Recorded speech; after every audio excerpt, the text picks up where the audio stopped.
Media మిత్రులకు నమస్కారం. చెప్పేసుకుందామా?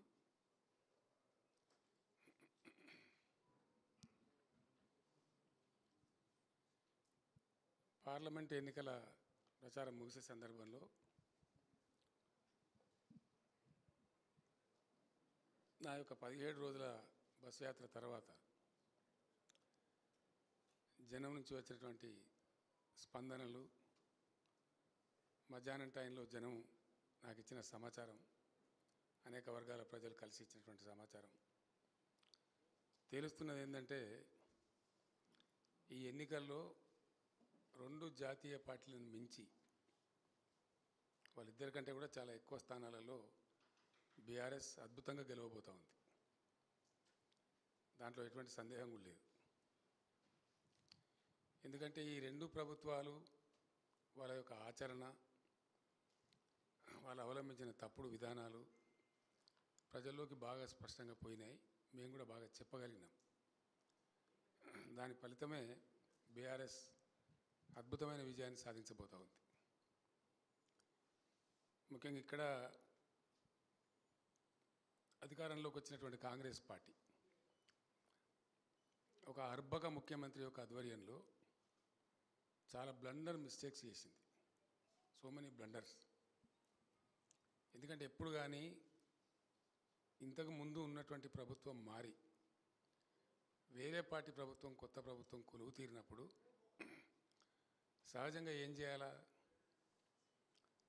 గత ప్రభుత్వం ఏ విధానాలు ఏ విధంగా అవలంబించింది అనేది ఇంటర్నల్ సమీక్షలు చేసుకొని అంతకంటే కొంచెం మెరుగ్గా పనితనాన్ని చూపించేటువంటి ప్రయత్నాలు ముమ్మరంగా చేయాలి. ఇది సహజంగా ఎక్కడైనా మనకు కనిపించేది. వేరే దేశాలలో కావచ్చు, ఈవెన్ మన స్టేట్లో కావచ్చు, ప్రభుత్వాలు మారినప్పుడు జరగవలసినటువంటి సహజమైన పద్ధతి.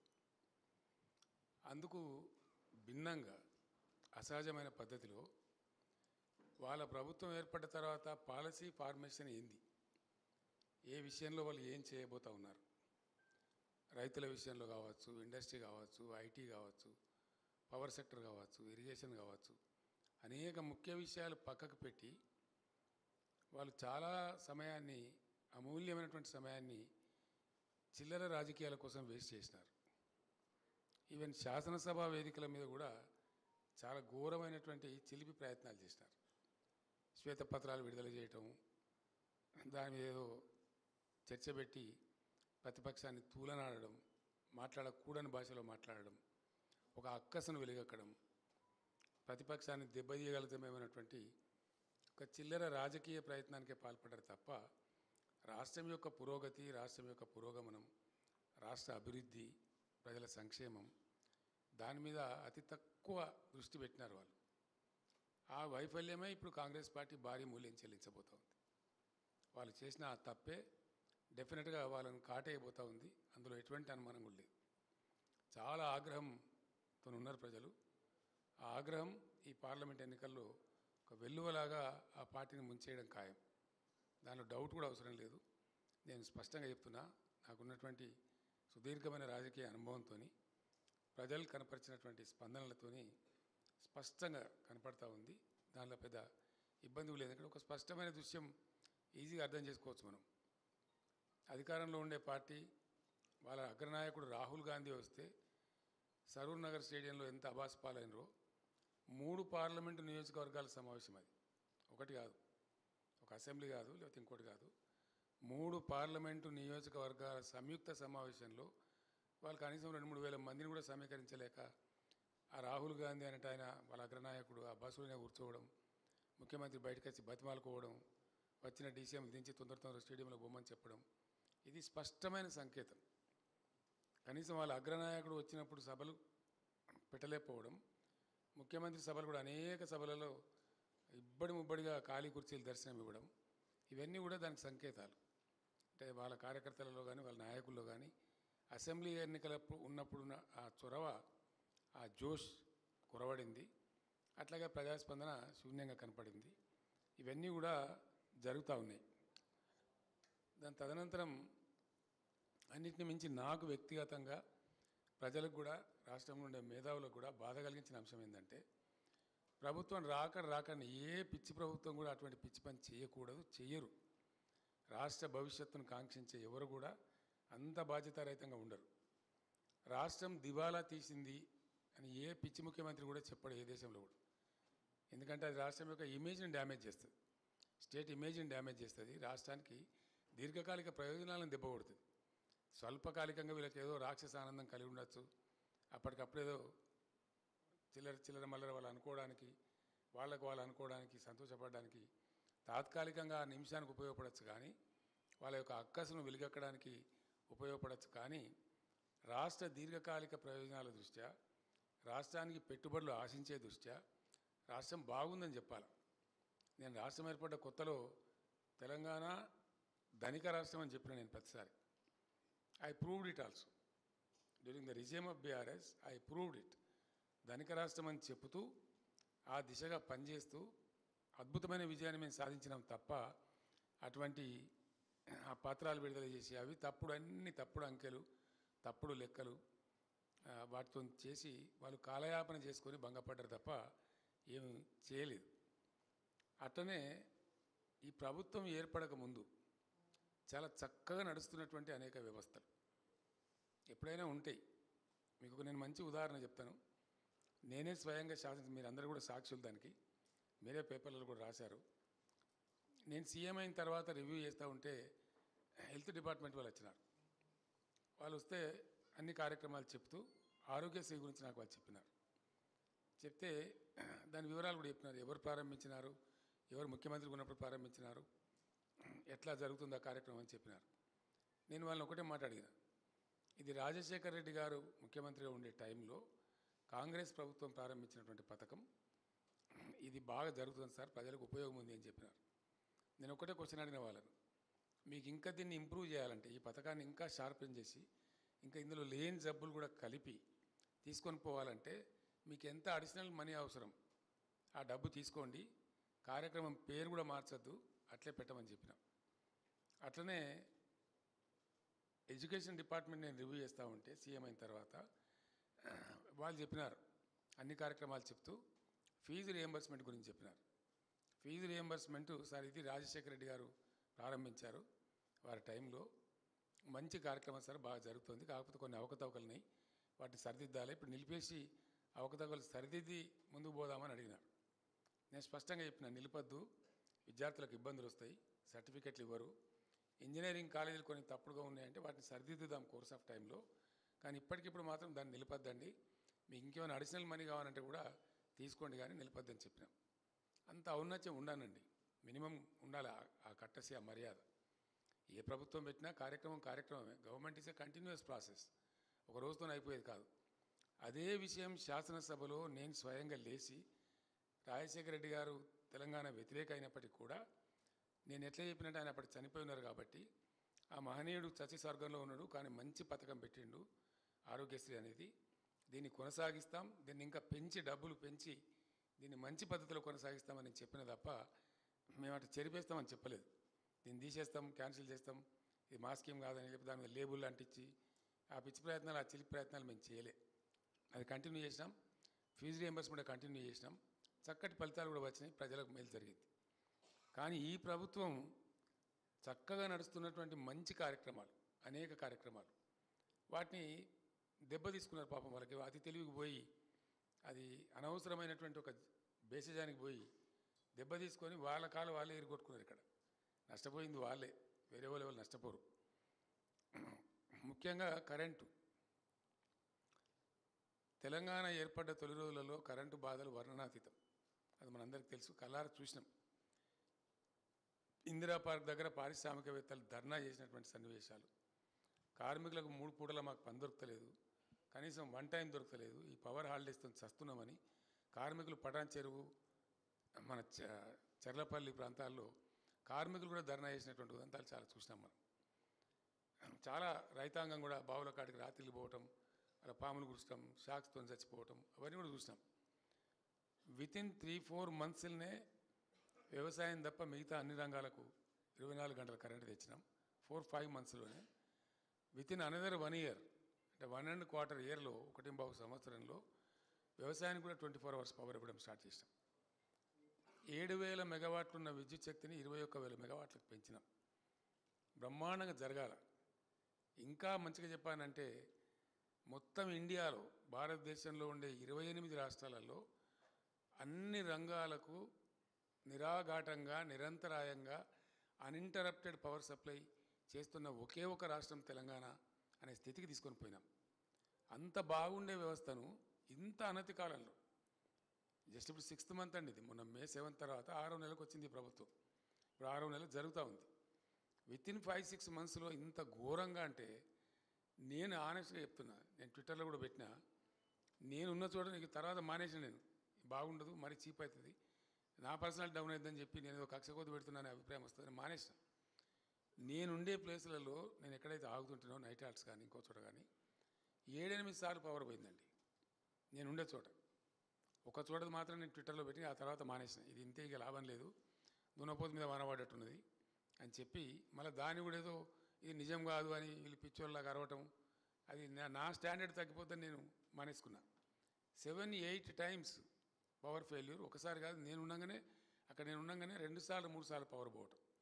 ఊళ్ళలో అయితే అసలు దిక్కులేదు దివానం లేదు. మళ్ళీ రైతులు చాకులు కొట్టి చచ్చిపోవడం, పాములు గారి చచ్చిపోవడం, అవన్నీ మీరే రిపోర్ట్ చేసినారు, మీ అందరికీ ఇన్ఫర్మేషన్ ఉంది, అది ఫ్యాక్టు. దాంతో పంటలు ఎండిపోవడం కరెంటు కోతలతో చాలా పెద్ద, అది ఇంపార్టెంట్ ఇన్పుట్. ఒక అభివృద్ధి చెందుతున్న దేశంలో, అభివృద్ధి చెందుతున్న రాష్ట్రానికి, చాలా ఫాస్ట్ అభివృద్ధి చెందుతున్న తెలంగాణ రాష్ట్రానికి very very important input is power. Multiple benefits ఉంటాయి ఒక్కొక్క ఇన్పుట్లో, ఒక్కొక్క దాంట్లో. Power is not an easy matter today. ఎట్లా అంటే ఊళ్ళో మామూలు పిండిగిరిని నడుపుకునేటువంటి మామూలు చిన్న సైజు చిరుద్యోగి ఇండస్ట్రియలిస్ట్, చిన్న తరహా పరిశ్రమ నడుపుకునేటువంటి పిండిగిరిని నడుపుకునే వ్యక్తి నుంచి అపాచే హెలికాప్టర్లు తయారు చేసే వాళ్ళ దాకా ఎఫెక్ట్ చేస్తుంది. పవర్ ఉండటం లేకపోవడం అనేది చాలా పెద్ద విషయం. పిండిగిరిని నడుపుకునేవాడు, సామిలు నడుపుకునేవాడు, వాడు బాధపడతాడు అక్కడ. ఇక్కడ ఈవెన్ అపాచే హెలికాప్టర్ తయారు చేసేంత భారీ కంపెనీలు కూడా పెద్ద ఒక రకమైనటువంటి అవిశ్వాసానికి లోనైతే అది చాలా తీవ్ర పరిణామం. అట్లనే వ్యవసాయం చేసుకునేటువంటి మామూలు రైతు నుంచి అమెజాన్ లాంటి ఐటీ కంపెనీ కూడా దిగ్భ్రాంతి కలిగిస్తుంది. అది కారణం ఏంటంటే నేను ఎఫెక్ట్ అవుతాను రైతు అనుకుంటాడు, నేను ఎఫెక్ట్ అవుతాను ఐటీ వాళ్ళు అనుకుంటారు. అది చాలా పెద్ద ప్రమాదం. అది రాష్ట్ర భవిష్యత్తుకి ఒక రకమైనటువంటి ఇబ్బంది కలిగించేటువంటి కథ. దాన్ని ఎందుకు దెబ్బతీసినో నాకు అర్థం కాలేదు. ఏం కొరత లేదు, సింగరేణి మనది, బొగ్గు కొరత లేదు, నీళ్ళ కొరత లేదు, మనుషుల కొరత లేదు, అదే ఉద్యోగస్తులు ఎందుకు నడపలేకపోయారు కరెంటును? ఏం సమాధానం చెప్తారు కాంగ్రెస్? అదే ఆగ్రహం ఉంది ప్రజలలో. నేను అదే మాట మాట్లాడిన కూడా నా ఉపన్యాసాలలో. కేసీఆర్ పక్కకు జరగగానే కట్కా బంద్ చేసినట్టే, తెలంగాణ భాషలో స్విచ్ ఆఫ్ చేసినట్టే కరెంట్ ఎక్కడ పోయింది? 9 ఏళ్ళు జరిగింది కదా, ఇప్పుడు వీళ్ళు గడపారలు పట్టి తవ్వే అవసరం లేదండి, పెద్ద ఏదో తలలు బద్దలు కొట్టుకునే అవసరం లేదు. యాజ్ ఇట్ ఈస్గా జరిపిస్తే అయిపోయేది. వాళ్ళ లాజిక్ కోల్పోయారు పాపం. దురదృష్టం ఏంటంటే వాళ్ళు అతికిపోయి, అప్పుడు మేము ఏం చేసినామంటే అన్ని సమీక్షల తర్వాత టాప్ టు బాటం చాలా అద్భుతమైన అనుభవం ఉన్నటువంటి టెక్నోక్రాట్స్ని పెట్టి నడిపినాం ఆ సంస్థను. అందువల్లనే మంచి ఫలితాలు వచ్చినాయి, అందువల్లనే అద్భుతంగా కరెంటు సరఫరా జరిగింది. హైదరాబాద్లో చిన్న వర్షం పడితే మొన్న మీరందరూ కూడా చూసినారు, ఎన్ని గంటల పాటు అండి, 6 గంటలు, 8 గంటలు, 10 గంటలు పోయినటువంటి ఏరియాలని చివరికి చందానగర్లో 24 అవర్స్ పోతే వాళ్ళు సబ్స్టేషన్ మీద పోయి దాడి చేసే పరిస్థితి వచ్చింది హైదరాబాద్ సిటీలో. దురదృష్టం ఏంటంటే చాలామందికి మీకు అప్పుడు కూడా నేను చెప్పిన, నేను ముఖ్యమంత్రి ఉండే టైంలో కూడా చెప్పిన, హైదరాబాద్ యొక్క ప్రగతి, హైదరాబాద్ బ్రాండ్ ఇమేజు, హైదరాబాద్ పెరుగుతున్న తీరుతెన్నులు, హైదరాబాద్కు పెట్టుబడులు తరలి వస్తున్న తీరుతెన్నులు, హైదరాబాద్కు ఐటీ కంపెనీలు వరుసలో క్యూగట్టి వస్తున్నటువంటి చాలా పెద్ద పెద్ద కంపెనీలు వస్తున్నటువంటి తీరుతెన్నులను గమనించి నేనేం చేసిన అంటే హైదరాబాద్ను పవర్ ఐలాండ్ చేసినప్పుడు. యాక్చువల్లీ తెలంగాణ నేషనల్ గ్రిడ్లో లేకుండే, సదరన్ గ్రిడ్లో ఉండే. దాన్ని చాలా కష్టపడి వార్దా డిచ్పల్లి కానీ, వరంగల్ వరోరా లైన్ స్పీడప్ చేయడం కానీ, అంగుల్ పలాస లైన్ కలపడం కానీ వాటి కల్పించే ప్రయత్నాలు ముమ్మరం చేస్తూ వార్దా డిచ్పల్లి ముందే కల్పిస్తూ అన్ని జనరేటింగ్ స్టేషన్స్కు హైదరాబాద్ను లింక్ చేస్తాం. ఏదైనా ఒక సైడు పవర్ ఫెయిల్ అయినా, పవర్ గ్రిడ్ ఫెయిల్ అయినా ఇంకో సైడ్ నుంచి మళ్ళీ హైదరాబాద్ పవర్ సప్లై ఉండాలి. హైదరాబాద్లో మాత్రం ఒక రెప్పపాటు కూడా పవర్ పోవద్దని చెప్పి ఒక పవర్ ఐలాండ్ చేయించినాం కొన్ని పెట్టుబడులు పెట్టి. అంటే న్యూయార్క్లో పవర్ పోతుంది, లండన్లో పవర్ పోతుంది, కానీ హైదరాబాద్లో పవర్ పోదు అనే పేరు హైదరాబాద్కు తెచ్చిన నేను ముఖ్యమంత్రి ఉన్నప్పుడు. అది మీరందరూ కూడా చూసినారు. మర్చిపోయినారు అసలు ప్రజలు. కరెంటు పోతే వార్త అనేటువంటి పరిస్థితికి హైదరాబాద్ని తెచ్చినాం. కానీ దురదృష్టం ఏంటంటే హైదరాబాద్లో కూడా ఈరోజు మళ్ళీ జనరేటర్లు కొనుక్కోవడం, మళ్ళీ ఇన్వర్టర్లు కొనుక్కునే ఆలోచనలు ప్రజలు చేయడం, మళ్ళీ కన్వర్టర్ల కోసం చూడడం, లోడ్ షెడ్డింగ్ రావడం, ఇది చాలా బాధాకరమైన విషయం. ఇట్లాంటి దుస్థితి వస్తుందని నేను అనుకోలేదు. నిజంగా నేను కూడా చాలా బాధపడ్డా. Hyderabad city image definitely Hyderabad backbone for the economy of Telangana. దీన్నే దెబ్బతీసే పరిస్థితికి ప్రభుత్వం పోవడం, తద్వారా గ్రౌండ్లో కూడా కింద దిగువన గ్రామాలలో కరెంటు లేక పంటలు ఎండిపోయిన దృశ్యం. లక్షల ఎకరాలలో, వేల ఎకరాలు కాదు, మోటార్లు కాలిపోవడం చాలా దుర్మార్గమైనటువంటి పరిస్థితి అది. ఎన్నో మోటార్లు కాలిపోయినాయి రైతులవి. మూలకబడి మూతబడి ఉన్నటువంటి మోటార్ వైండింగ్ మిషన్స్ అన్నీ మళ్ళా పునరుత్తేజం పొందినాయి. అన్ని జిల్లాలలో, ఏ ఒక్క జిల్లా అని కాదు, అన్ని జిల్లాలలో ఎక్కడైతే బోర్ల మీద ఎక్కువ ఆధారం ఉందో అక్కడైతే చాలా పెద్ద దెబ్బ తగిలింది. రైతులు చనిపోయినారు, పంటలు ఎండిపోయినాయి, మోటార్లు కాలిపోయినాయి, చాలా పెద్ద అవస్థ వచ్చింది. ఈ విధంగా వీళ్ళ యొక్క అసమర్థత వల్ల, అతి ప్రవర్తన వల్ల ఉన్న ఆఫీసర్లందరినీ తీసేసి ఏకపక్షంగా మొత్తం ఐఏఎస్లను నిలయం చేసేసి దాన్ని చాలా భయంకరంగా చేసినారు. అది కూడా చాలా పెద్ద బాధాకర పరిణామం. ఆల్రెడీ స్టార్ట్ అయిందండి. పరిశ్రమలు తరలి వస్తున్నాయి తెలంగాణకు అనే లైన్ ఇండియాలో ఎవరిని అడిగినా, ఏ ఇన్వెస్టర్ని అడిగినా, yes Telangana is the right destination, will go there అని చెప్పిన పరిస్థితి నుంచి పరిశ్రమలు తరలిపోతున్నాయి తెలంగాణ నుంచి అనేటువంటి వార్తలు వచ్చినాయి. కార్నింగ్ అనే ఒక ఇండస్ట్రీ 1000 crores పెట్టుబడితో వచ్చి ఆల్మోస్ట్ వాళ్ళ పనులు ప్రారంభించాలి. ఆ దశలో ఆ పరిశ్రమ తమిళనాడుకు తరలిపోయింది. ఇక్కడ పరిస్థితి అంతా ఉల్టాపల్టా ఉన్నదని భయపడి పారిపోయినారు.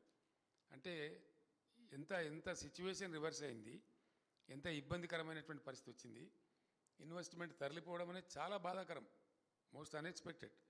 తెలంగాణ నుంచి వంటి రాష్ట్రం నుంచి తరలిపోవడం అనేది చాలా బాధాకరం. అది కూడా ఒక బాగా ఇబ్బంది కలిగించిన విషయం.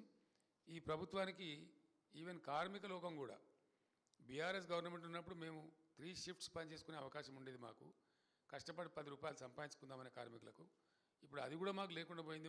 మా నోటికాడ కూడెత్తిపోయిందని పారిశ్రామిక వర్గాలే కాదు, అందులో పనిచేసేటువంటి కార్మిక వర్గాలు కూడా చాలా నీరసానికి, నిరాశకు, ఒక రకమైనటువంటి నిస్తేజానికి గురైనరు.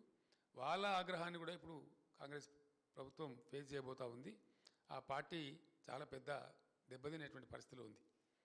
అదేవిధంగా మంచినీటి సరఫరా అండి, చాలా అద్భుతమైనటువంటి స్కీమ్ అది. మేము దాన్ని ఛాలెంజ్గా తీసుకొని చేసినాం. దానికి ఒక స్ట్రాంగ్ రీజన్ ఏంటంటే, తెలంగాణలో చాలా చోట్ల ఉంది, కొన్ని చోట్ల స్వల్పంగా బ్రాకిష్ వాటరు, కొన్ని చోట్ల ఫ్లోరైడ్ వాటరు. నల్గొండ లాంటి జిల్లాలో అత్యధికమైనటువంటి ఫ్లోరైడ్ సమస్య ఉంది. దాని మీద చాలా ఉద్యమాలు జరిగినాయి, దశాబ్దాల తరబడి జరిగినాయి.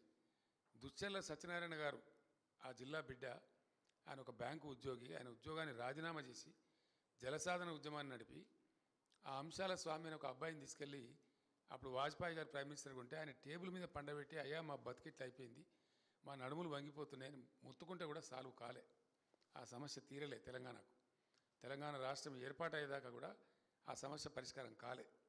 అట్లనే తెలంగాణ జియోగ్రఫికల్ కండిషన్, భౌగోళిక పరిస్థితులను అనుసరించి ప్రతి సమ్మర్లో ఈ సమస్య వస్తుంది. వందల వేల కోట్ల రూపాయలు ప్రభుత్వం ఖర్చు చేస్తుంది. కాబట్టి అవన్నీ ఉండకూడదనేటువంటి ఉద్దేశంతో ఒక ఛాలెంజ్గా తీసుకొని ఒక మిషన్ మోడ్లో మేము తెచ్చిన scheme machine Bhagiratha.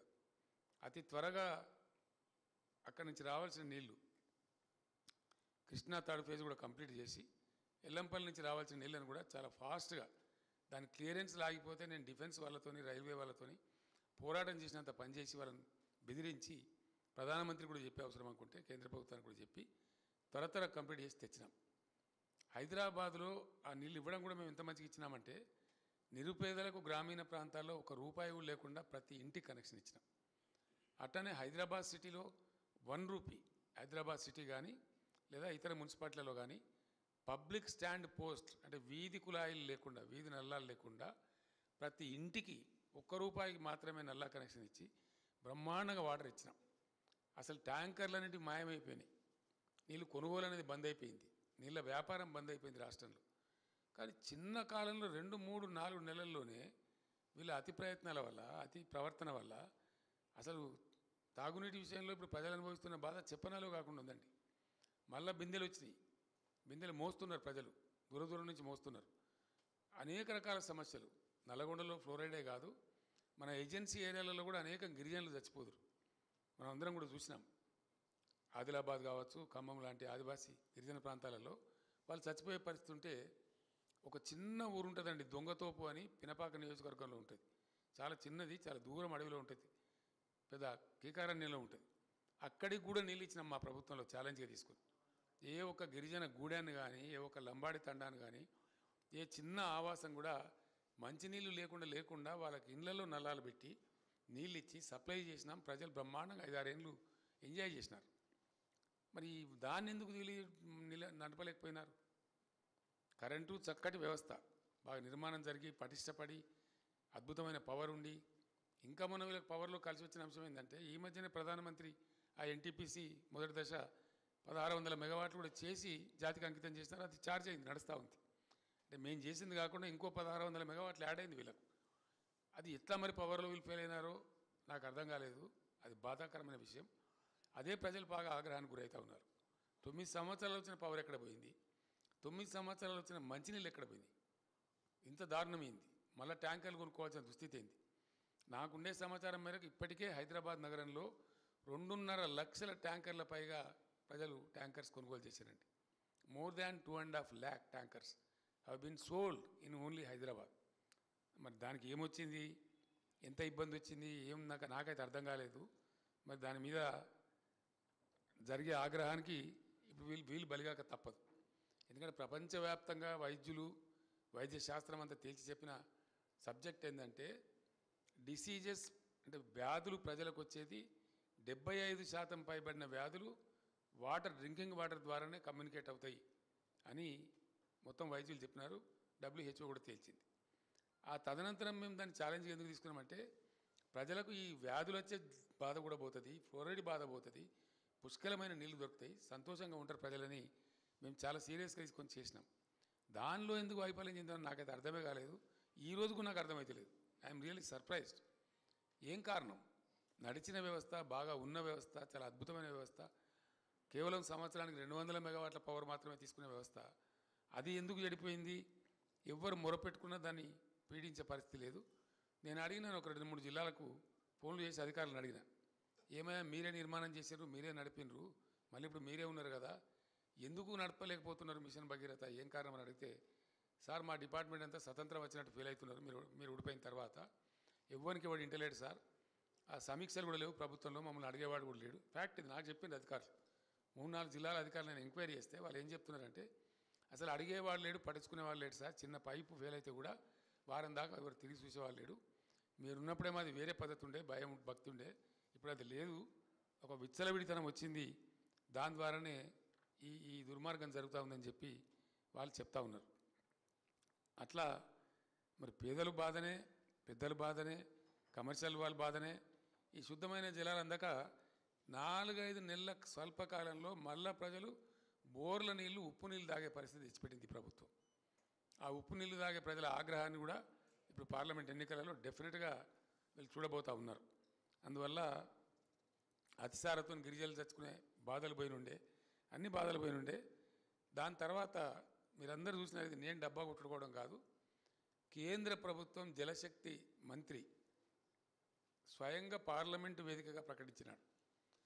100% tap connections ఇచ్చి పోర్టబుల్ డ్రింకింగ్ వాటర్ సప్లై చేస్తున్న ఏకైక రాష్ట్రం ఇండియాలో తెలంగాణ అని కేంద్ర ప్రభుత్వమే మాకు సర్టిఫికేట్ ఇచ్చింది. ఆ సర్టిఫికేటు పార్లమెంట్ సాక్షిగా పార్లమెంటులో ఆ మంత్రి స్వయంగా చెప్పినాడు. మరి అటువంటి మంచి ఉన్నటువంటి రాష్ట్రం ఇంత బాధ కిందకి వచ్చింది. ఇలా మహిళలు అయితే తిడుతున్నారు రాష్ట్ర ప్రభుత్వాన్ని.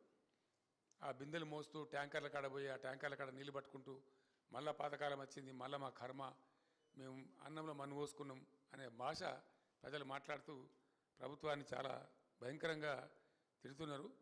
ఇవి చిన్నగానే కనిపిస్తాయి, చిన్న అంశాలు అనిపిస్తాయి, చిల్లర రాజకీయాలకు చిన్నగా అనిపిస్తాయి, కానీ ప్రజలు కేంద్ర బిందువుగా ఆలోచించే వాళ్ళకు పెద్దగా అనిపిస్తాయి. ఇవి క్షమార్హమైన నేరాలు కావు, ప్రజలు క్షమించలేరు, ప్రజల ఆగ్రహం ఖచ్చితంగా వీళ్ళు చవిచూడబోతారు. దాని తర్వాత ఇంకోటి, మూడవది, మేము ఒక పాలసీ తీసుకున్నాం. శాసనసభలో కూడా నేను చాలాసార్లు కుండ బద్దలు కొట్టినట్టుగా నేను చెప్పిన, వ్యవసాయానికి మేము అత్యంత ప్రాధాన్యత ఇచ్చినాం. అనేక వేల కోట్ల రూపాయలు ఖర్చు చేసినాం. కారణం ఏంటంటే వ్యవసాయ స్థిరీకరణ జరగాలి తెలంగాణలో, రైతు నిలబడి ఉండాలి, రైతుని ఎట్టి పరిస్థితుల్లో మళ్ళీ అధైర్యానికి అవిశ్వాసానికి గురి చేయొద్దు అని రైతు వెంబడి మేము ఉన్నాం, బాగా నిలబడ్డాం. 5-6 పనులు మీకు తెలుసు. ఎక్కడ దేశంలో ఎవరు కూడా వాళ్ళ నోట్ల నుంచి కూడా పలకనటువంటి, ఎప్పుడు కానీ ఎరగనటువంటి పెట్టుబడి సహాయాన్ని రైతు బంధు రూపంలో తెచ్చినాం. దాన్ని పటిష్టంగా అమలు చేసినాం. 24 గంటల పాటు వ్యవసాయానికి విద్యుత్ శక్తి ఇచ్చినాం. దాంతో బ్రహ్మాండంగా సంతోషంగా పంటలు పండించుకున్నారు. ఇంట్లో పండుకొని మంచిగా పొద్దున పోయి పెట్టుకునేది మోటార్లు, నడింట పండుకొని మంచిగా పొద్దున్న లేచి చాలా కాన్ఫిడెన్స్తో పోయేది. అట్లాంటిది ఒక్కటేసారి తారుమారు అయిపోయింది. వ్యవసాయ విద్యుత్ శక్తి కనెక్షన్లు పోవటం, మోటార్లు కాలటం, మళ్ళీ రాత్రిపూట బావుల కాడికి పోవాల్సిన దుస్థితి రావడం చాలా ఆగ్రహం తెప్పించింది రైతాంగానికి. అది అరే ఇంత లోపలనే, ఇంత తొందర లోపలనే ఇచ్చేట్లయితుంది. మేము ఆశ్చర్యపడుతున్నాం, ప్రజలు ఆశ్చర్యపడుతున్నాం. చివరికి ప్రజలు చాలా పెద్ద భయంకరమైనటువంటి కోపం మీద ఉన్నారు. 3-4 స్టెప్స్ అండి. ఒకటి రైతు బంధు ఆగం చేసినారు, పెట్టుబడి సాయం ఇవ్వలేదు. నేను అన్ని సభలలో ఓపెన్గా అడిగిన, చాటుకు అడగలేదు రూపులో. రైతు బంధు అందరికీ వచ్చిందంటే రాలేదు అని ప్రజలు మొత్తుకోవడం మీరందరూ కూడా టీవీలలో చూసుంటారు బహుశా. చాలా భయంకరంగా ప్రజలలో ఆగ్రహం తెచ్చింది. కరెంటు పోవడం అనేది 2వ ఆగ్రహం తెచ్చింది. మోటార్లు గాలిపోయి పంటలు ఎండిపోవడం 3వ ఆగ్రహం తెచ్చింది. అదేవిధంగా వీళ్ళు చెప్పింది ఏంది, కేసీఆర్ గారు 10,000 ఇస్తున్నారు, మేము 15,000 ఇస్తామన్నారు. కనీసం ఆ 10,000 కూడా వేయలే. ఆ 10,000 వేసిందంటే అది కూడా వేయలే, అది కూడా వేయలేకపోయినారు. కారణం ఏందో ప్రభుత్వానికి తెలియాలి, వాళ్ళ గొప్ప మేధావితనం ఏందో, మరి దాని సంగతి ఏందో నాకు తెలియలే, నాకు అర్థం కాలే. కానీ ఇప్పుడు డెఫినెట్గా ప్రజల యొక్క కోపానికి గురికాక తప్పదు. రైట్ను ఇప్పుడు ఈ గంట కూడా నడుస్తున్న చరిత్ర. మేము ధాన్యాన్ని ఎట్లా కొన్నామంటే, మొలక వచ్చిన బియ్యం ఖరాబ్ అయిపోతుందని తెలిసినా సరే రైతులను ఎందుకు అధైర్యపరచాలని చెప్పి తడిచిపోయిన ధాన్యం మొత్తం కొన్నాం. ఒక పిడికెడు ధాన్యం కూడా లేకుండా కొన్నాం. కొన్న ధాన్యానికి డబ్బులు కూడా బ్రహ్మాండంగా మినిమం సపోర్ట్ ప్రైస్ ఖచ్చితంగా వాళ్ళకి వచ్చే విధంగా బ్యాంకుల్లో వేసినాం. డైరెక్ట్గా వెళ్ళిపోయి వాళ్ళ బ్యాంకుల్లో పడేది. అది ఒక పెద్ద భయంకరంగా తయారు చేసినారు వీళ్ళు. సివిల్ సప్లైస్ కార్పొరేషన్ ఉంటుంది, దాన్ని ఏం పెద్ద వీళ్ళు బ్రహ్మ పదార్థం చేసేయలేదు, కొత్త కనిపెట్టే అవసరం లేదు. నేను అందుకే మొట్టమొదటి నా క్యాప్షన్ ఏం చెప్పినా అంటే, చక్కగా నడుస్తున్న వ్యవస్థలను కూడా నడవకుండా చేయటమే ఇప్పుడు కాంగ్రెస్ మీద ప్రజల ఆగ్రహానికి కారణం. మంచిగా జరిగినటువంటి ప్రజల అనుభవంలో ఉన్నటువంటి ఒక నెల 2 నెలలు కాదు, ఏండ్ల తరబడి ప్రజల అనుభవంలో ఉన్నటువంటి విషయాలు అవి రివర్స్ కావడం, ఇప్పుడు ప్రజలు రివర్స్ కావడానికి కారణమైంది. తప్పకుండా ఆ ధాన్యం కొనుగోలు కూడా చక్కగా జరుగుతలేదు. రెండవది రుణమాఫీ కూడా తీసుకున్నారు, బ్యాంకుల వాళ్ళు నోటీసులు ఇస్తూ ఉన్నారు వాళ్ళకు. ముఖ్యమంత్రి గారేమో మీరు పరిగెత్తండి లగెత్తండి, మేము 2 లక్షల రుణమాఫీ డిసెంబర్ 9 నాడు, ఆయన టైం కూడా చెప్పిండు, డిసెంబర్ 9 నాడు 10:30 గంటలకు మొత్తం చేసి పడేస్తే అయిపోతుంది అని ఆయన చెప్పిండు. ఇప్పుడేం మాట్లాడుతున్నాడు ఆయన? చాలా బాధాకరం అనిపిస్తుంది. ఒక ముఖ్యమంత్రి మాట్లాడదగిన మాట కాదు. ఆయన స్వయంగా మరి ఎంత ధైర్యమో, అది ఏం ధైర్యమా లేకపోతే ఆయన అర్భకత్వమా, తెలివి తక్కువతనమా, మూర్ఖత్వమా అర్థం కాదు. డైరెక్ట్గా టీవీ ముందు ఆయన ఏం చెప్తాడంటే, నేను సోషల్ మీడియాలో చూసిన, నాకు పిల్లలు చూపెట్టిండ్రు, నేను నా 1 సంవత్సరం దోపిడీని ఆపేస్తే నా ఎడమ చేతితో ఇచ్చేస్తాం రుణమాఫీ అంటాడు ఆయన. ఆయన స్వయంగా చేసే దోపిడీని 1 సంవత్సరం ఆపేస్తే 40,000 కోట్లు అసలు లెక్కనే కాదు, నేను ఇట్లా ఎడమ చేతితో నా రుణమాఫీ చేస్తా అంటాడు ఆయన. ఎవరు చెప్పాలి ఆయనకు? ఒక వ్యక్తి యొక్క మూర్ఖత్వానికి కూడా అవధులు ఉంటాయి. ఏం మాట్లాడుతున్నామో తెలిసి అంత ఒళ్ళు తెలియకుండా మాట్లాడకూడదు. అది మీడియా ముందు అసలు మాట్లాడకూడదు. ఎందుకంటే ఇది సోషల్ మీడియా యుగం. మీడియాలో వస్తే, ఒక టీవీలో వస్తే టీవీలో ఆగుతలేదు, లక్షల బైట్స్ రూపంలో సోషల్ మీడియాలో, ట్విట్టర్లో, ఇన్స్టాగ్రామ్లో, ఫేస్బుక్లో పోతూనే ఉంది. ఆ మాట మాట్లాడరు. రెండవది, ఏ ఊరు పోతే ఆ దేవుని మీద ఒట్టు పెట్టుకోవడం. డిసెంబర్ 9 పోయింది, ఇప్పుడు మళ్ళీ ఆగస్టు 15. తెలివిగానే ఏ సంవత్సరం ఆగస్టో చెప్తలేడు. ఈవెన్ అయ్యాక అర్థమైతే లేదు, అది ఏ ఆగస్టు అర్థమైతే లేదు. నేను ఆగస్టు అన్నా కదా, వచ్చే సంవత్సరం ఆగస్టు అంటాడు రేపు, అప్పుడు ఏం చేయాలా? ఇటువంటి అనుమానాలు నేను చెప్తున్నా కాదండి. నేను సాయంత్రం పూట వెళ్తుంటాను, ఎందుకంటే బాగా 46-47 డిగ్రీలు ఎండ ఉండే, ఇంట్లో కూర్చునే ఇంత భరించరాకుండా ఉండే. ఆ టైంలో వచ్చేది నా దగ్గర సమూహాలుగా రైతు సంఘాలు కానీ వీళ్ళు కానీ వాళ్ళు కానీ వస్తే వాళ్ళతో చిట్చాట్ చేస్తే వాళ్ళు చెప్పిన ముచ్చటైతే, నాకన్నా కూడా వాళ్ళు ఎక్కువ అడ్వాన్స్ ఉండరు. నేను ప్రతిపక్ష నాయకుడినైనా వాళ్ళే అనుమానం వ్యక్తం చేస్తారు, ఈయన ఆగస్టు అంటుండే, ఏ ఆగస్ట్ సార్ అని నన్ను క్వశ్చన్ చేస్తే, మీరు ముఖ్యమంత్రిని అడుగురా బాబు, నన్ను ఎందుకు అడుగుతారని నేను చెప్పిన. అట్లా ఆ రకంగా వ్యవసాయ రంగాన్ని పూర్తిగా నిర్లక్ష్యం చేయడం, అసలు ఈ ప్రభుత్వం మాకు ఒక శాపమా అని రైతులు మాట్లాడిన మాటలు కూడా నేను సోషల్ మీడియాలో చూసిన. ఈ ప్రభుత్వం రావడమే మాకు ఒక శాపంలాగా ఉంది అని రైతులు భావించడం, దాంతో కూడా చాలా గందరగోళం వచ్చింది. ఆ రైతు భరోసా అని చెప్పి భరోసా లేదు, మను లేదు, రుణమాఫీ లేదు. ఆ ఒట్లు పెట్టుకోవడం కూడా ఒక పెద్ద జోక్ అయిపోయింది. ఏ ఊరికోత ఆ ఊర్లో దేవుళ్ళ మీద ఒట్లు పెట్టడం. ఇక నేను చెప్పిన కదా, కేసీఆర్ను తిట్లు, దేవుళ్ళ మీద ఒట్లు, ఈ రెండు తప్ప ఇంకో కార్యక్రమం లేకుండా పోయింది. తద్వారా జరిగిన బాధ ఏంటంటే పంటలు ఎండిపోయింది. ఆ పోను మిగిలిన ఉందా అంటే, ఆ మిగిలిన పడిన దాన్ని ఏమైనా కొంటారా అంటే అది కొంటలేరు. అంటే రైతు బంధు కాడ మొదలు పెడితే చివరికి వడ్లు వస్తే వాటిని కొనేదాకా అన్ని స్టెప్పులలో పవర్ సరఫరాలో వైఫల్యం, కాళేశ్వరం మీద ఏదో అడ్డమైన ఆరోపణలు పెట్టి కథలు పెట్టి దాని పెద్ద ప్రహసనంగా మార్చి దాని మీద కమిషన్ వేసినాం, కాకరకాయ వేసినాం అని చెప్పి అలా తేలేదు ఏముండదు. పాతవాన్ని వాళ్ళే తిడుతున్నారు, ఆ కమిషన్ వాళ్ళే అంటున్నారు. అట్టెట్లా వదిలిపెట్టినండి, 3 నెలల ముందే పనులు మొదలు పెట్టాలి, ఎట్లా నిర్లక్ష్యం చేసినని మాట్లాడుతున్నారు. వాడు కూడా నేషనల్ డ్యామ్ సేఫ్టీ అనేది వాడదే మాట మాట్లాడుతున్నారు. ఎట్లా వదిలిపెట్టినండి ఇన్ని రోజులు, నాకు అర్థం కాదు, ఇది రిపేర్ చేసుకోవాలి కదా ఇమీడియట్గా అని వాళ్ళు కూడా తిడుతున్నారు. ఇలా ప్రభుత్వాన్ని నిందిస్తున్నారు. అట్లా చేసి గోదావరికి 80-90 టీఎంసీల నీళ్ళు వదిలిపెట్టి నీళ్లు సరఫరా చేయలేదండి. చెరువులు నింపలేదు, చెక్ డ్యాములు నింపలేదు, భూగర్భ జలమట్టం పడిపోయింది. లక్షల రూపాయలు మళ్ళీ వేస్ట్ చేసుకున్నారు. లక్షల రూపాయలు రైతులు బోర్లు వేసి పాపం చివరి దశలో 2 తల్లు పెడితే పండుతుంది, 3 తల్లు పెడితే పండుతుంది అనే ఆశతోని కరెంటు సరిగ్గా రాక మళ్ళీ బోర్లు వేసుకుంటే చాలా భయంకర భూగర్భ జలమట్టం పడిపోయింది. బోర్లు వేసుకున్నారు, చాలా పెద్ద ఇబ్బంది వచ్చింది. అంటే ఒక సింగిల్ ఇన్పుట్ ఎన్నిటికి నష్టం చేస్తుంది అంటే, ఒక నీళ్లు అనేది మంచినీళ్ళ కరువు, సాగునీళ్ళ కరువు, పంటలు ఎండిపోవటం, చెరువులలో చేపలు ఎండిపోవటం, ఇవన్నీ భయంకరమైనటువంటి దృశ్యాలు వెరీ షార్ట్ పీరియడ్లో రావడం. బీఆర్ఎస్ గవర్నమెంట్ ఉన్నప్పుడేమో మత్స్యకారులు మమ్మల్ని అడిగేది, సార్ పూర్తి లాస్ట్ చివరి విడిగా చేపలు పట్టుకోలేకపోతున్నాం సార్, కొన్ని నీళ్ళు ఖాళీ చేయించండి, ఫైనల్ మేము దాన్ని లూటీ చేసుకోవడం అంటారు, చెరువు లూటీ చేసుకోవడం అంటారు, లూటీ చేసుకోలేకపోతున్నాము, నీళ్ళు వదిలేయండి సార్ అని అడుగుదురు. అట్లాంటిది ఇప్పుడు నీళ్ళు పోయి చెరువులు ఎండిపోయి, చాలా వేలాది చెరువులు ఎండిపోయి ఆ చెరువులలో చేపలు చచ్చిపోయినాయి. ఆ విధంగా చేన్లని పశువుల మీద కొందరు వదిలిపెట్టినారు, కొందరు కాలబెట్టుకున్నారు, రకరకాలుగా బాధపోయినరు. ఆ రకంగా అది పోయింది. ఫైనల్గా ఇంకోటి ఏంటంటే, బోనస్ మేము 500 రూపాయలు క్వింటల్కి ఇస్తామన్నారు. వీళ్ళు వచ్చిన తర్వాతనే వానాకాలం పంటలు వచ్చినాయి, దానికి ఎగబెట్టారు, మళ్ళీ పంట నుంచి ఇస్తామన్నారు. ఈ పంట కానీ ఇస్తున్నారా అంటే అసలు దాని మాట కానీ, దాని ఊసు కానీ, దాని ప్రయత్నం కానీ లేదు, ప్రయత్నం లేదు, ఏమి లేదు. బోనస్ అనేది బోగస్ అయిపోయింది. అది కూడా బాగా ప్రజలు ఆగ్రహానికి గురవుతున్నారు. చాలామంది రైతులు చెప్పేది ఏంటంటే, బోనస్ అట్లా చావని కనీసం మద్దతు ధరను ఇప్పియండి అని మొత్తుకుంటున్నారు. వెరసి top to bottom Rythu Bandhu పెట్టుబడి సహాయం కానించి మొదలు పెడితే పంటల కొనుగోలు దాకా కూడా నీళ్ళు ఇవ్వడంలో, కరెంట్ ఇవ్వడంలో విఫలమై లక్షల ఎకరాలు ఎండబెట్టి మోటార్లు కాలబెట్టి కూడా ఈ ప్రభుత్వం ప్రజల యొక్క ఆగ్రహానికి గురికాపోతున్నది. అది వాళ్ళ దుష్పరిపాలనే వాళ్లకు శాపంగా మారుతున్నదని నేను మనవి చేస్తూ ఉన్నా. అదేవిధంగా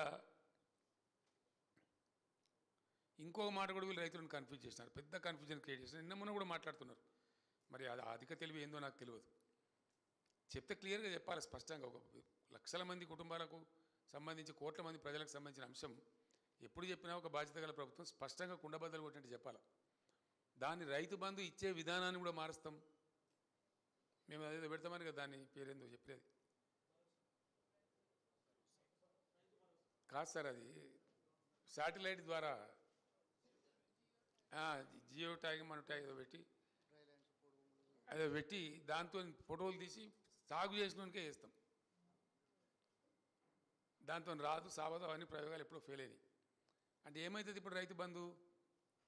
వీళ్ళు ఇయ్యరు, వాళ్ళు ఎగబెట్టదలుచుకున్నారు. అసలు సంగతి రైతు బంధు ఏంటంటే, మేము అప్పుడు వేసిందే దాదాపు 15,000 కోట్ల రూపాయలు. ఇప్పుడు వీళ్ళు చెప్పిన ప్రకారం ఏంటంటే ఇంకో 5-6 వేల కోట్లు పెరుగుతుంది. అంటే సంవత్సరానికి నెట్ మనీ 21,000 22,000 కోట్లు పే చేయాలి. చేయలేమని తెలిసిపోయింది వాళ్ళకు. తెలిసిపోయి దాన్ని ఎగబెట్టాలా. ఎగబెట్టాలని ఏం చేయాలా? కుంటి సాకులు చెప్పాలి. ఆ కుంటి సాకులకి ఏంది, మేము శాటిలైట్ ద్వారా తీస్తాం, పంట సాగు చేసినోడికే ఇస్తాం అంటే ఏమనంటే, ఇప్పుడు సాగు చేసినోడెవడు, సాగు చేయనోడెవడు? ఎవడు ఇవ్వాలా? మళ్ళీ ఏ అగ్రికల్చర్ ఏఈఓనో బీఆర్ఓనో సర్టిఫికెట్ ఇవ్వాలి. సర్టిఫికెట్ ఇవ్వాలంటే వాడు లావు అంటాడు. గ్యారంటీ కదా, తప్పని తప్పదు కదా. ఇప్పుడు వ్యవసాయం చేయనుంది చేసినట్టు రాస్తారు, చేసినది చేయనట్టు రాస్తారు. వానికి ఇస్తే రాస్తాడు, లేకపోతే రాయడు. అంటే ఏమవుతుంది? రేపు రైతు బంధు అనేది ఒక అపాస్యం చేయాలని, దాన్ని ఫెయిల్యూర్ చేయాలని, ఫైనల్గా ఎగబెట్టాలనే ప్రయత్నంలో ప్రభుత్వం ఉన్నది అనే ఒక నిశ్చితాభిప్రాయానికి ప్రజలు వచ్చింది. ఇప్పుడు రైతులకు తెలిసిపోయింది, ఏదో గోల్మాల్ గోవిందం ఉన్నది తప్ప ఇచ్చే పరిస్థితులు లేరు వీళ్ళు. ఇవ్వలేము అని చెప్పలేక ఇవన్నీ డ్రామాలు ఆడుతున్నారు అనే మాట కూడా రైతులకు అర్థమైపోయింది. ఆ ఆర్థిక భారాన్ని తప్పించుకోవడానికి ఇది ఒక నాటకము, వీళ్ళు చేస్తున్న నాటకం అని కూడా రైతులకు డౌట్ వచ్చింది. దగాపడ్డం, మోసపోయినాం, మంచిగా ఉన్న వాళ్ళం చెడిపోయినాం అనే మాట కూడా రైతులకు ఆగ్రహం తెప్పించింది. ఆ ఆగ్రహం యొక్క ఫలితాలు కూడా ఇప్పుడు కాంగ్రెస్ పార్టీ ఎన్నికల్లో చవి చూడబోతుంది. చేనేత కార్మికులండి, ఒకరని కాదు వీళ్ళు. చేనేత కార్మికులు ఏంటంటే 2014 ముందు, తెలంగాణ రాకముందు ఒక్కొక్క ఊర్లో 7 ఒక్కొక్క రోజు, 11 మంది, 6 5 ఇట్లా చచ్చిపోయినారు, ఆత్మహత్యలు చేసుకున్నారు. భూదాన పోచంపల్లికి నేనే వెళ్ళినా, ఒకటే రోజు 7 చచ్చిపోతే. సరే అప్పుడున్న ప్రభుత్వాన్ని వేడుకుంటే వాళ్ళు సాయం చేయలేదు, అది వేరే సంగతి. కానీ దుబ్బాకలో, సిరిసిల్లలో, గద్వాలలో, మన నారాయణపేటలో చాలా చోట్ల ఎక్కడెక్కడైతే చేనేత కార్మికులు ఉన్నారో వందల సంఖ్యలో ఆత్మహత్యలు చేసుకున్నారు. చాలా వల్నరబుల్ లైఫ్ అయిపోయింది వాళ్ళది. దాన్ని గమనించి మేమేం చేసినామంటే వాళ్ళకు ఉపాధి కల్పించాలి, వాళ్ళని బ్రతికించాలి, అట్లనే కొంత పేదలకు సాయం జరగాలి అని మేము ఒక ఎత్తుగడతోని ప్రభుత్వం ఒక మంచి స్ట్రాటజీ తయారు చేసి వాళ్ళకు బతుకమ్మ చీరలు తయారు చేయమని చెప్పినాం, పేద ప్రజలకు పంచిపెడదామని. రంజాన్ కానుకల కోసం బట్టలు తయారు చేయమని చెప్పినాం, క్రిస్మస్ కానుకల కోసం బట్టలు తయారు చేయమని చెప్పినాం, స్కూల్ యూనిఫామ్స్ వాళ్ళకి ఇచ్చినాం, ఇంకా చాలా ప్రయత్నాలు చేసినాం. దాంతో కొంచెం మెరుగున పడ్డారు వాళ్ళు పాపం. అనేక స్కీములు తెచ్చినాం, రంగులు, రసాయనాలు, నూలు 40%, 50%కే సప్లై చేసినాం వాళ్ళకు. వాళ్ళకి చేనేత వాళ్ళకు థ్రిఫ్ట్ కార్యక్రమం పెట్టినాం, చేనేత వాళ్ళకు బీమా పెట్టినాం, రైతు బీమా తరహాలో. ఇట్లా పెట్టి ఆ రంగాన్ని మీరు చావకుండా బాబు మీకు కాపాడుకుంటాం అని ప్రయత్నం చేసినాం. వాళ్ళని ఆ రంగం నుంచి షిఫ్ట్ చేయడానికి వరంగల్లో కాకతీయ మెగా టెక్స్టైల్ పార్క్ కూడా పెట్టినాం, సిరిసిల్ల టెక్స్టైల్ పార్క్ కూడా కేంద్రాన్ని అడిగినాం. ఇట్లా ఆ చేనేత కార్మిక వర్గాన్ని కాపాడుకోవాలని చెప్పి ముమ్మర ప్రయత్నాలు మేము చేసినాం. వీళ్ళు ఏంటంటే ఆ బతుకమ్మ చీర ఆర్డర్లు ఉండే, వాళ్ళు నేసిన బాబతు 379 కోట్ల రూపాయల బకాయిల్ని వాళ్ళు ఈమని అడుగుతున్నారు. అరే మా బకాయిలని ఇవ్వండియా బాబు, కొత్త వాటికి ఆర్డర్లు ఇవ్వలేదు, రంజాన్ తోఫా కూడా ఎగబెట్టినారు ఈసారి, రంజాన్ కూడా కానుకలు ఇవ్వలేదు, అది ఇవ్వలేదు, ప్లస్ వాళ్ళకి ఆర్డర్లు ఇవ్వలేదు. బకాయిలని ఇవ్వండి, మేము బతుకుతాం, తినాలి కదా మేమంటే బకాయిలు ఇవ్వలేదు కదా అని చెప్పి అడిగితే ఒక కాంగ్రెస్ నాయకుడు వచ్చి వాళ్ళని నిరోధులు అమ్ముకొని బతకమనండి, మొన్నటిదాకా దుబ్బి తిన్నది చాలలేదా, వాళ్ళని పాపడాలు అమ్ముకొని బతకమనండి అని చాలా ఘోరంగా మాట్లాడితే నాకు కోపం వచ్చింది. నేను కొంచెం తీవ్రంగా ఖండించిన. అదేందో నేను మహత్తరమైన తప్పు చేసినట్టు చేనేత కార్మికుల తరఫున మాట్లాడితే వాళ్ళ బాధను ఎక్స్ప్రెస్ చేయాలని నేను కొంచెం వ్యంగ్యం ప్రయోగిస్తే అదేందో నేను మహత్తరమైన తప్పు చేసినట్టు నా గొంతు నొక్కటట్టు నా మీద 48 గంటల నిషేధం పెట్టినారు. అంటే ఏం చేనేత కార్మికుల పక్షాన మాట్లాడే తప్ప ఎందుకు చేయాలి? ప్రభుత్వం ఎందుకు చేసింది? ఆర్డర్లు ఇవ్వరు, బతుకుదెరువు కల్పించరు, చేసిన పనికి కూలి అడిగితే ఇవ్వరు, ప్రభుత్వంలో పెండింగ్ ఉన్న బకాయిలు అడిగితే ఇవ్వరు, చివరికి నిరోధులు అమ్ముకోండి అని వాళ్ళని అవమానిస్తారు. ఇట్లా చాలా ఘోరమైన కథ. మళ్ళీ ఇప్పుడు 4 చేనేత కార్మికులు చచ్చిపోయారండి, ఆత్మహత్య చేసుకున్నారు సిరిసిల్లలో. అక్కడ స్థానిక నాయకులు వాళ్ళని పరామర్శిస్తూ ఉన్నారు. వీళ్ళకి చేనేత కార్మికులు ఎట్లా వట్లేస్తారండి? ఎందుకు వేస్తారు? వెయ్యరు డెఫినెట్గా. వాళ్ళ ప్రతాపం ఎంత చూపెడతారు. ఇప్పుడు వాళ్ళు ఇవ్వకపోగా వాళ్ళ యొక్క ఆత్మగౌరవాన్ని దెబ్బతీసినారు కాబట్టి డెఫినెట్గా ఆ గ్రామ వర్గాల నుంచి తప్పదు.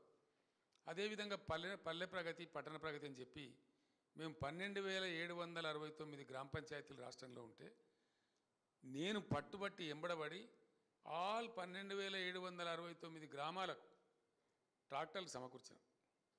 ఇండియాలో one and only state Telangana.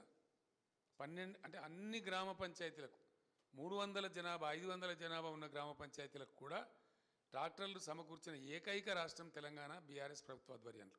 ఇది మీరందరూ సాక్షులు. దానికి అనేక మంది అధికారులకు అనేక మంది అనుమానాలు ఉంటే నేను చెప్పి వాళ్ళని దబాయించి ఆ రోజు ఇప్పించినాం. ట్రాక్టరు, ట్రాలీ, టాంకర్ 3 ఇప్పించినాం. దాంతో ప్రయోజనం ఏంటంటే రోజు చెత్త తీసే పద్ధతి, ఖచ్చితంగా హరితారం మొక్కలు కాపాడే పద్ధతి ఒక ఆనవాయితీ వచ్చింది. దాంతో ఒక అలవాటు వచ్చింది. ప్రతి 3-4 నెలలకు ఒకసారి పల్లె ప్రగతి, పట్టణ ప్రగతి డ్రైవ్ పెట్టి పట్టణాలను, పల్లెలను పరిశుభ్రంగా మార్చినాం. ఇలా 5 నెలలు అయిపోయింది, 6వ నెల నడుస్తూ ఉంది. ₹1 గ్రాంట్ అండి. వీళ్ళు సర్పంచ్లను తీసేసి పర్సనల్ ఇన్ఛార్జిని పెట్టినారు. సర్పంచ్లనే కొనసాగించే ఏం పోయేది ఉండే, పెద్ద మునిగిపోయేది ఉండేనా?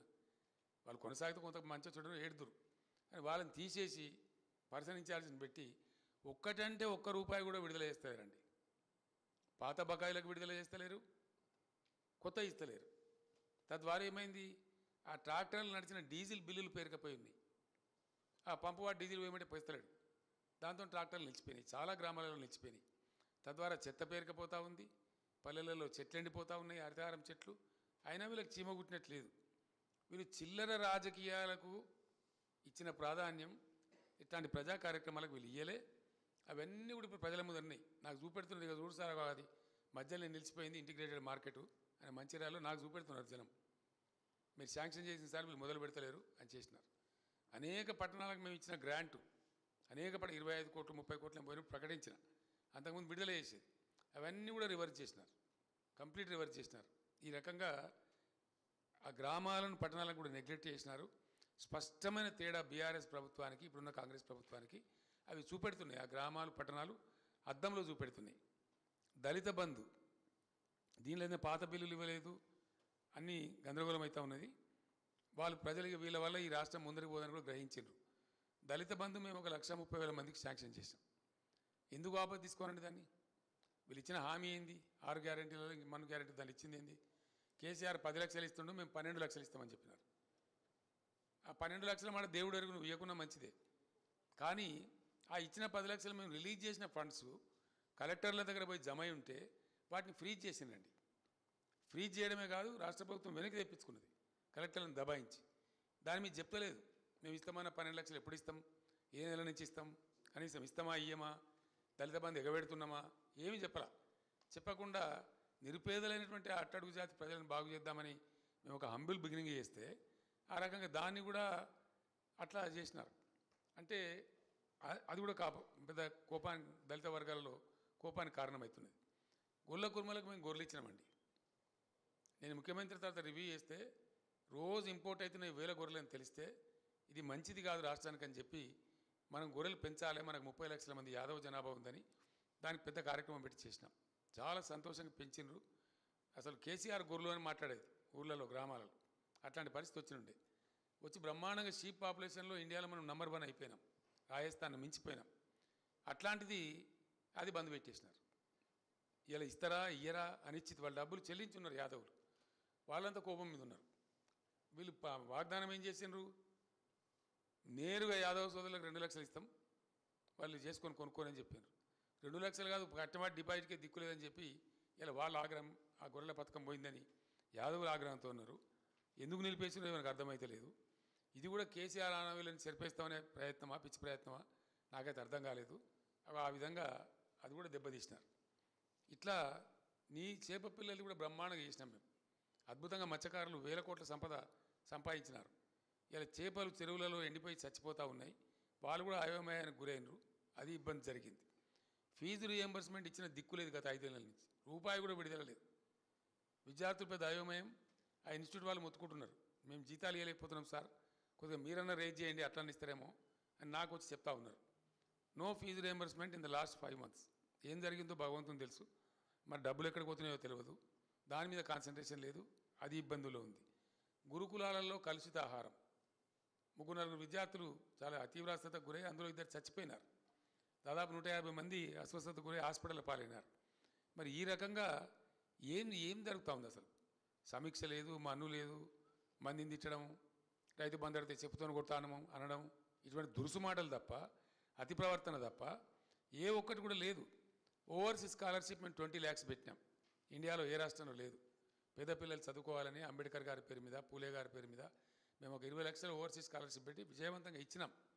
ఈవెన్ బ్రాహ్మణులలో ఉన్న నిరుపేదలకు కూడా ఇచ్చినాం. అది కంప్లీట్ క్లోజ్ చేసి పడేసినారు, అది బంద్ చేశారు. ఇట్లా అనేక రంగాలలో, ఈవెన్ హెల్త్ డిపార్ట్మెంట్లో కూడా న్యూట్రిషన్ కిట్లు బంద్ చేసినారు, కేసీఆర్ కిట్లు బంద్ చేసినారు. దాని మీద లేబుల్స్ అంటిస్తూ ఉన్నారు కేసీఆర్ పేరున్నదని. అట్లనే అనేక దుర్మార్గ కార్యక్రమాలు జరుగుతూ ఉన్నాయి, వాటిని బంద్ పెట్టినారు. సీఎంఆర్ఎఫ్ అంటే అసలు మునుపు ఈజీగా ఒక ఎమ్మెల్యేని కలిస్తే నిమిషాల లోపల తీసుకోవచ్చు అనేటువంటి అభిప్రాయం ఉండేది ప్రజలలో. ఎమ్మెల్యేనో ఎమ్మెల్సీనో ఎంపీ గారినో కలిస్తే సీఎంఆర్ఎఫ్ అడిగితే అసలు వద్దనకుండా ఇచ్చినాం మేము, నో అనకుండా ఇచ్చినాం. లక్షలాది కుటుంబాలు బాగుపడ్డాయి సీఎంఆర్ఎఫ్తో. అది కంప్లీట్ డెడ్ స్టాప్ చేసినారు. ఎప్పటి నుంచి ఇస్తారో తెలియదు. అది కూడా చాలా తీవ్రమైనటువంటి కోపం జరిగింది, ప్రజలలో బాగా కోపం ఉంది. అది కూడా ఒక రకంగా ఉన్నాయి. ఇట్లా చాలా చాలా చెడ్డ మాటలు మాట్లాడి అతి దురుసు ప్రవర్తన పోయినారు. ఫైనల్గా వస్తే కోపాన్ని తెప్పించిన బాధ, ప్రజల కోపం తెప్పించిన బాధ ఏంటంటే రోజు లేదా శాసనసభలో కానీ బయట కానీ అంత గలీజ్గా మాట్లాడుతూ చండాలంగా మాట్లాడుతూ, జనరల్గా కేసీఆర్ని టైగర్ అంటారు మా వాళ్ళు, మా పార్టీ వాళ్ళు కానీ ప్రజలు కానీ అంటారు, పులి అంటారు. పులిని బోన్లో వేస్తాం, చెర్లపల్లి జైల్లో వేస్తాం, మేము చెర్లపల్లి జైల్లో డబుల్ బెడ్రూమ్ ఇల్లు కట్టిస్తాం. నా మీద చాలా చండాలంగా దురుసుగా మాట్లాడి ఒక దుర్మార్గమైన పద్ధతిలో దుర్భాషలు ఆడడం ఎందుకు ఎత్తారని నాకు అర్థం కాదు. ఏం కారణం? నా మీద దుర్భాషలు మాట్లాడి నువ్వు సాధించేది ఏంది? తెలంగాణ 2014-15లో 1,24,000 కోట్ల పర్ క్యాపిటా ఉంటే, 1,24,000 రూపాయలు ఉంటే పర్ క్యాపిటా 3,13,000 తీసుకొని పోయినాం మేము. అది కేసీఆర్ చేసిన తప్ప. ఇండియాలో నంబర్ 1 పర్ క్యాపిటా తెలంగాణ. దేశంలో తెలంగాణను అధమస్థ స్థాయి నుంచి నంబర్ 1 చేసుడు తప్ప. అట్లనే తెలంగాణ జిఎస్డిపి 4,17 లక్షలు ఉంటే 2014-15లో 24కి వచ్చేటప్పటికి 14.5 lakhs crores తీసుకొని పోయినాం. అద్భుతమైన గ్రోత్. అసలు జిఎస్డిపి గ్రోత్లో దేశ సగటు కంటే చాలా ఎక్కువ, మల్టిపుల్ గ్రోత్. తప్ప దానికోసం కేసీఆర్ని దుర్భాషలాడన్నా, కేసీఆర్ని నిందించన్నా? What it is. అదేవిధంగా అన్ని రంగాలకు 24 గంటల నిరంతర నాణ్యమైన విద్యుత్ ఇచ్చిన ఒకే రాష్ట్రంగా తెలంగాణ తీర్చిదిద్దిండు కేసీఆర్. అందరికి తెలిసింది, ప్రజలు అనుభవించినది, ప్రజల అనుభవంలో ఉన్న ముచ్చట, స్టోరీ కాదు. దానికోసం దుర్భాషలాడన్నా? వ్యవసాయానికి 24 గంటల ఉచిత కరెంట్ ఇచ్చిన ఒకే ఒక్క రాష్ట్రం తెలంగాణ. రైతులకు మీటర్లు పెట్టమని మోడీ చెప్తే 25,000 కోట్లు కట్ చేసినా కూడా తల దించకుండా నేను మోటార్లు పెట్టలే. వాళ్ళకి నడిపినాం, వాళ్ళకి కాపాడినాం. దానికోసం కేసీఆర్ని దుర్భాషలాడన్నా? దేనికోసం దుర్భాషలాడాలా? దేనికోసం నిందించాలి కేసీఆర్ను? వడ్ల ఉత్పత్తిలో పంజాబ్ను తలదన్ని అగ్రగామి రాష్ట్రంగా నిలబెట్టినందుక? దేనికోసం తలదన్నాలా? ఎందుకోసం తలదన్నాలా? అత్యధిక పచ్చదనంలో 7% పెంచిరని చెప్పి సెంట్రల్ గ్రీన్ అథారిటీ వాళ్ళు అవార్డు ఇచ్చింది తెలంగాణకు. ఎన్నో అవార్డులు వచ్చినాయి. దానికోసం కిందిమిచ్చేయన్నా? సంక్షేమంలో దేశంలో నంబర్ 1 రాష్ట్రంగా తీర్చిదిద్దానికి కిందిమిచ్చేయన్నా? దేనికోసం చేయాలా?